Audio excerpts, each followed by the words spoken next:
पूरे देश में कम से कम 6 राज्यों की सरकारें मुफ्त में कोरोना वायरस टीका लगाने की घोषणा कर चुकी हैं, लेकिन केंद्र सरकार की ओर से इस पर स्थिति स्पष्ट नहीं है।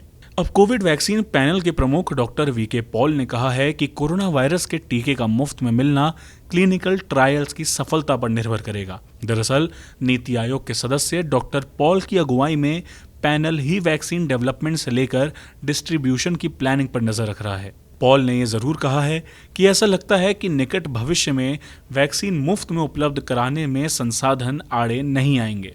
यानी उन्होंने इशारा जरूर किया है कि पैनल भी वैक्सीन की मुफ्त में उपलब्धता पर विचार कर रहा है। डॉक्टर वीके पॉल ने कहा है कि अगले कुछ हफ्तों में स्थिति थोड़ी स्पष्ट होगी जब हमारे पास सीरम इंस्टीट्यूट ऑफ इंडिया का ट्रायल डेटा आ जाएगा।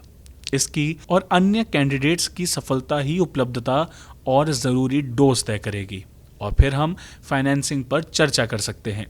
अगले 3 हफ्तों में चीजें साफ हो जाएंगी। साथ ही उन्होंने कहा कि राष्ट्रीय टीकाकरण कार्यक्रम के तहत सरकार बच्चों और गर्भवती महिलाओं को कई तरह के टीके मुफ्त लगवाती है, लेकिन कोरोना महामारी का दायरा इतना बड़ा है और साथ अंतर्राष्ट्रीय स्तर पर वैक्सीन को लेकर जिस तरह वित्तीय समझौते हुए हैं, उसे देखते हुए केंद्र को वैक्सीन के लिए कितनी कीमत चुकानी पड़ेगी ये अभी तय नहीं है। वहीं आपको बता दें कि बिहार विधानसभा चुनाव के घोषणा पत्र में बीजेपी ने मुफ्त वैक्सीन का वादा किया था। इसके बाद मध्य प्रदेश, असम, तमिलनाडु, पुदुचेरी समेत कुछ राज्यों ने भी कोरोना टीका मुफ्त में उपलब्ध कराने की घोषणा कर दी। महाराष्ट्र के मुख्यमंत्री उद्धव ठाकरे ने बिहार में कोरोना वायरस का टीका मुफ्त उपलब्ध कराने के बीजेपी के चुनावी वादे पर तंज कसते हुए कहा कि क्या दूसरे राज्यों के लोग बांग्लादेश या कजाकिस्तान से आए हैं। बता दें कि केंद्रीय मंत्री प्रताप सारंगी ने रविवार को कहा था कि प्रधानमंत्री नरेंद्र मोदी ने घोषणा की है